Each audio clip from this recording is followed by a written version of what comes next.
Meet Pyper, my cousin, and the inaugural guest in my grief diaries. With her sharp wit, irresistible charm, and unwavering support, everyone needs a Pyper. But as we embark on this journey, little do we know the weight she carries in her heart. In spring 2022, I lost my father to cancer. We found out that he had cancer December 17th, and he passed away January 21st. I don't think I got really time to really understand what was going. Like, I was kind of just, while everything was happening, it was like I was going through the motion. I was a junior in college, right before my 21st birthday, because my birthday's in July. But yeah, I was 20, and yeah, so that's what happened. I came back from winter break. Oh, yeah. And then I spent time with him, and then I left to go back to school. And then it was like a week later I had to come back. I think that, I'm not gonna lie, like the first 9 months, I think I was just numb. Like, I don't think that I even felt anything in a way. Yeah. For me, like, it wasn't until like September. For some reason, also, I do want to point out that semester, I crossed Delta Sigma Theta. I just picked my chemistry major. So I'm going into my hard level classes. Literally. So it was so much going on. And I didn't have time. But September came, and from September to December, that was probably the lowest I've ever been in my life, like ever. And I think all my emotions finally came because I'm a person that kind of feels them, and then it bottles up, and then it's like I explode. So I don't know, like the comfort thing, I think what brings me comfort now, just really like trying to just think of like the positive stuff, doing stuff to really like make my dad proud. Obviously, like I think me being home has really brought me comfort too, especially with what, everything that's going on now, 2 years later, and now we're here, so. Oh my gosh, like I just always have wanted to live in the same place as you my whole entire life. And I would tell everyone, I was like, selfishly, I want her to be here, like just for my own sake. And that's not what I meant. Like, that is not what I meant when I said that I wanted you to be here. And your mom and all of us to be here. But you said you were numb, but how did you show up? What was the end goal for you? I guess my end goal was trying to make sure my family was okay. Like my mom and brother. Big sister syndrome. Yes, literally. Like, I think people don't talk about like how you have to watch other people go through grief. Well, one of the hardest parts for me is like watching my mom grieving. Yeah. Like literally. We'll never be the same, and I think my goal was just trying to make sure that they were okay. Yeah. No, literally. Yeah. Cause that is so crazy that you say that, because I thought I was alone in that. Like, and feeling like even being home sometimes feel like this is just hard because everyone around me is grieving. So it's hard when I wake up and okay, maybe after an hour or so I can get out of bed, and then I get out of bed and I hear somebody next door crying, and I'm just like, it all just comes right back. And like that makes me feel selfish almost, but I mean, it just makes me think about everyone else. It brings me back to that. Like, everybody's dealing with this, and it's so different for everybody. Yes, people grieve differently, that's for sure. Do you think that being home now, it's different? I think it was very different in the past because it was my mom and Evan just living together, and I was at college. So the first year that it was just them two. And now Evan's in college, I'm with my mom now. So now I see it. Yeah, it's completely different. Yeah, because now I see what Evan, but I think that now I like being here because I feel like I can make her laugh and stuff. I can force her to like go out. Like that's my bestie, like for real. Like that's my bestie. So I'm happy that I'm here because I want me and her. I can help her with her journey. Yes, and my own. Yes, it's definitely tricky. because like your moms have to be mothered too in a way, and it's just like, yeah, she's always like, you know, you come to me, I'm your mom. And I'm like, girl, we gotta come to each other. No, for real.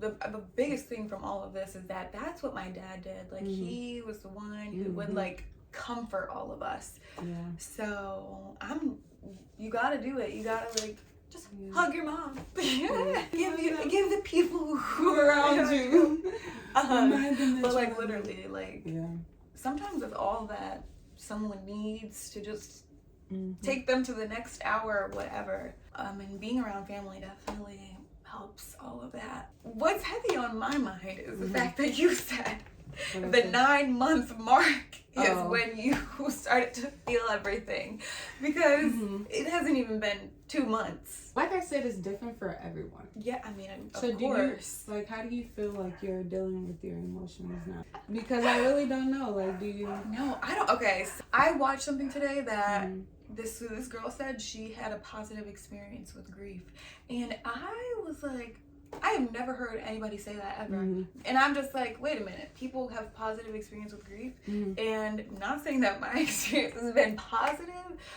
but in a way it really has. Like my dad is giving me the strength right now to, I don't know, to just like live, honestly. And I miss him every day, and I miss him so much. And I think it is a little bit of that shock and a little bit of that like just blocking it out and not even trusting that it's true, because I still feel him. Like literally, I feel him. Like I do not feel like he's gone at all. Wow. In the slightest. Everything that I do, like even just writing and being creative, I've had so much comfort in that, especially just that last night, like I told you, feeling that peace that last night. I've held on to that, and it's only hasn't even been 2 months, but just in this month and a half, like I'm not letting go of that. That's good. I mean, I think that everything's fresh, and I think the way that you're handling it now is good. Yeah. Because you can be somewhere completely different, you know? And this person, they commented on my video, and she was like, I lost my, I think she said her mom. She had a hard time, and she did some things that she regrets, and I'm just like, goodness gracious. Yeah. What does that even mean? What does that even entail? Because I don't want to regret anything at all. Yeah. And I couldn't even imagine, like, looking back in a couple years and being like, why didn't I do this, or why did I do that? So that's why I just feel like I need to just do what I feel in my heart is right. Yeah. I think also, like, even when, like, people are doing good, it's okay to still talk to someone about doing well, too. Like, I feel like people think, like, oh, I'm okay now, I don't need therapy. But it's like, nah, it's okay to still talk. Like, you can be good. But, literally. But, yeah. I'm glad that you have some type of positive. I just see him and I hear him everywhere, so I'm just like, okay. I think I also I got signs early on too. I remember being outside of like an interview I had, and I was so nervous.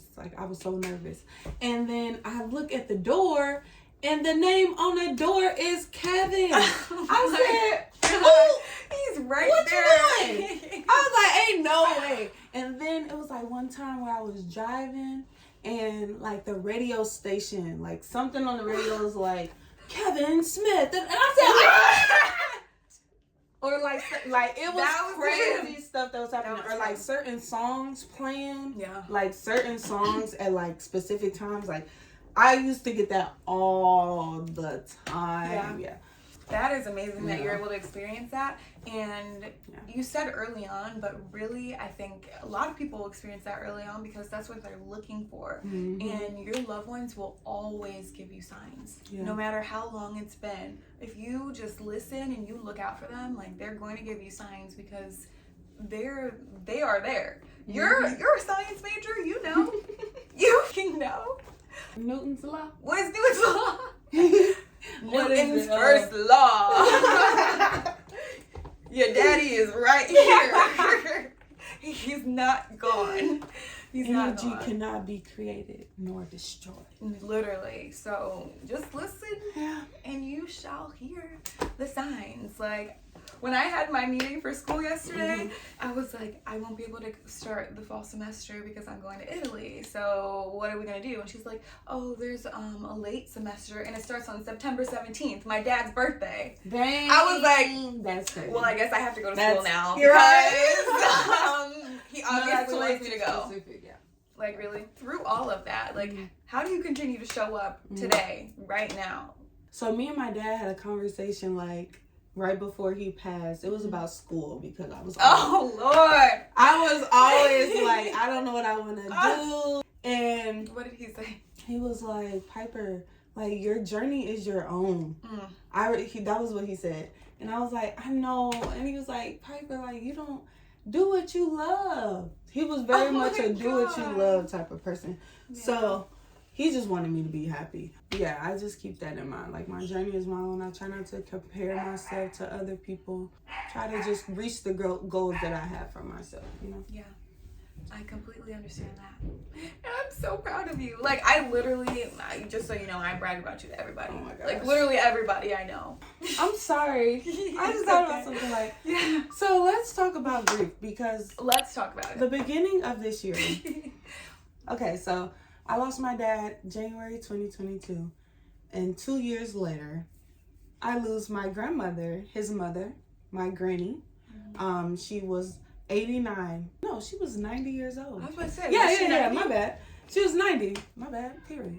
But yeah, I lost my granny, and I also lost an uncle. Y'all don't understand. Uncle Mark and our family, what do they say, the matriarch? Is that the thing? I don't think we want to be a patriarch.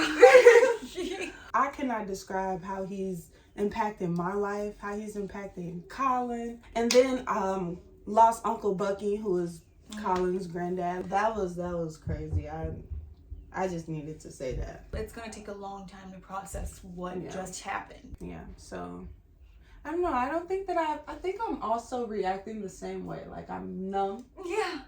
I think the first time that I cried at my granny's funeral, but the first time that I really like had to address my feelings was the other day. I was in her room, and if anybody knows, my granny's house is like a time machine. Y'all will find stuff in the basement from 1930, like, it's insane.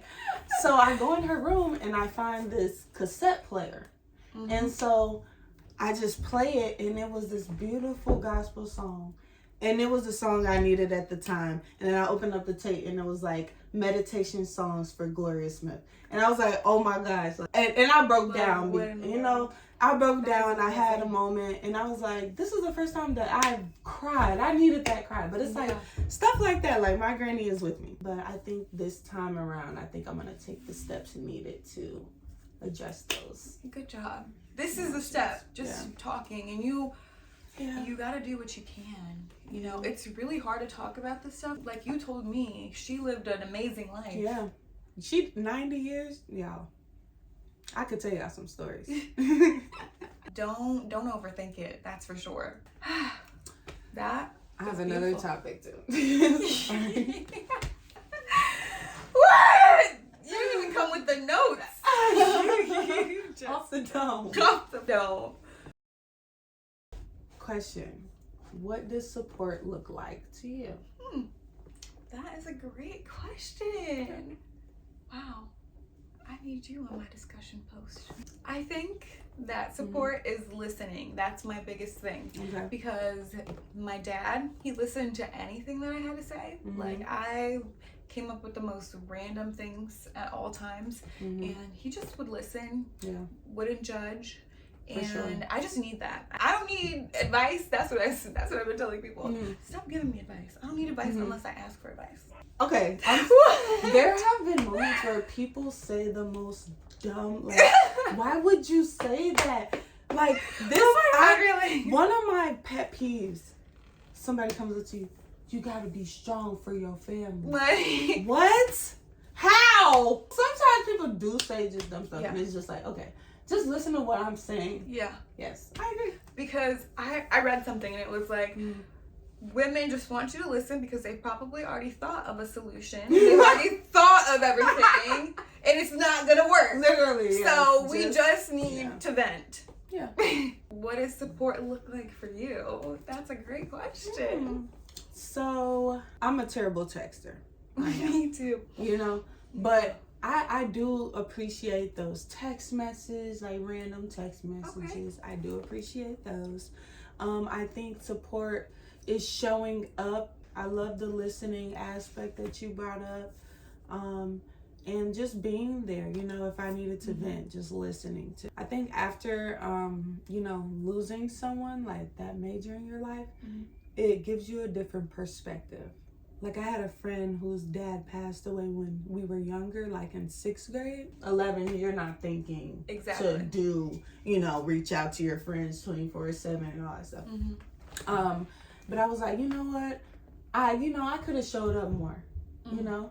And it definitely gave me a different perspective, because I was like, I would have never understood where you were coming from. Literally. Until it happened to me.